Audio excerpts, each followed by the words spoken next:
Welcome to WagerTalk TV, and today we're going to talk about one of my not favorite topics, hedging. Teddy, VR, in studio with me today, at Greek_Gambler, at Teddy_Covers, at Kelly in Vegas. Okay, so let's talk about, first of all, and then I'll tell a fun story.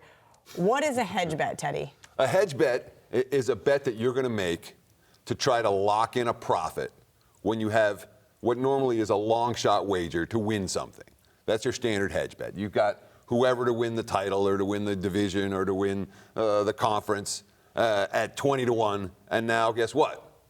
If they win this game, they're in. So if they lose this game, they're not going to win it. You bet on the other team and you lock in a profit either way. Okay, so for example, I have a 3-team moneyline parlay during college basketball season. The first two are in? And the first two are in. I probably shouldn't have got LSU, but I'll take it. I got Penn State in. And then I had Louisville up 23 versus Duke. Now, it paid out 76-1, so $7,600. And I'm going to the UNLV game with a group of friends. We had watched the other two games at a bar.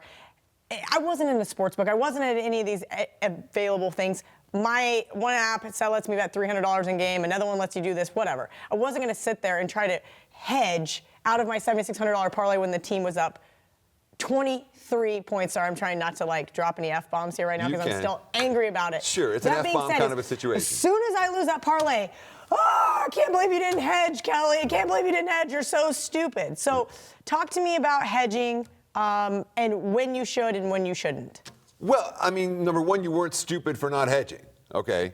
Let me make that very clear. You're only going to make a hedge if you like the second bet as much as you like the first bet. There's another situation you might want to make a hedge, and that when it comes to bankroll management. If you have bankroll, if you don't have a big bankroll, and this is going to be a huge score, you're going to be broke, you may want to put yourself in a position where, let's go somewhere in between. Now, here's a chance where you're looking at a nice score, but this isn't going to make or break you.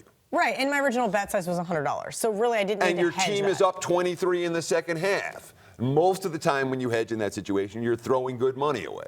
So I don't blame you for not hedging in that spot. In terms of tried and true rules, the only one I'm going to say is if you need to lock in a profit, lock it in. If you don't need to lock in a profit, many times it's better to let it ride. And I'm sure you're going to give a whole bunch of examples like that, like you had this last weekend with your parlays. Indeed, you're absolutely right. And it was the perfect scenario where I had two parlays pending, both with John Jones as a heavy favorite he was a huge favorite to win. So easily I could have went in and bet the underdog, Anthony Smith, for $1,000. Sat back and guaranteed myself I'm going to make, $5,000, $6,000 or $15,000, one of the two.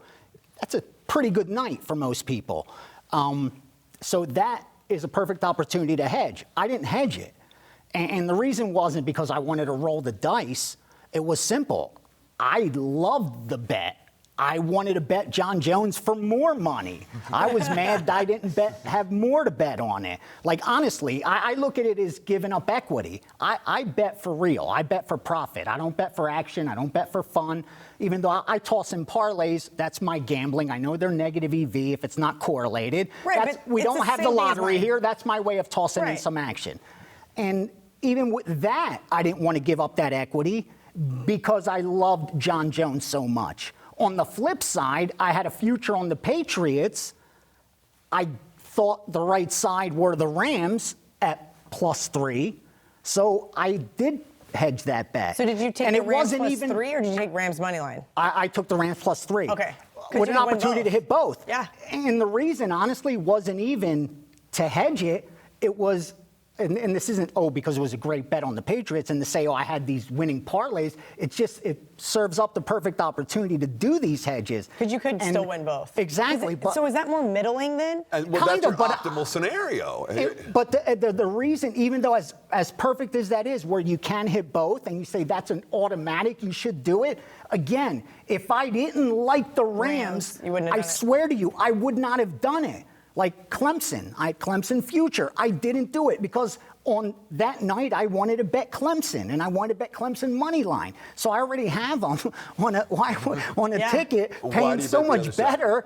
Why? And it's so rare that for lack of a better term, so rare you ever have the sports books by the balls. And if you do, why let them go? You know, the only time, and I say this, you should hedge if you don't like the other side, meaning like you should hedge automatically, is what Teddy said, if the money really matters. Because this is the real world. And you could talk about optimal betting and all that nonsense, but I live in the real world where people have bills, people have emergencies, people need to save money. Yeah. Not everyone rolls with a thick bankroll all the time. So if you have an opportunity to lock in profit, maybe you should do it. But if the money doesn't matter to you and it isn't for that reason, then I don't think you should. The whole key is, do you like that second bet? And if you don't like the second bet, you don't make it. Couldn't agree more. All right, great stuff from both guys. Guys, if you enjoyed this video, please comment below, give us a thumbs up, hit the share button. Teddy over here with the double thumbs up. All right, great stuff from both of these guys.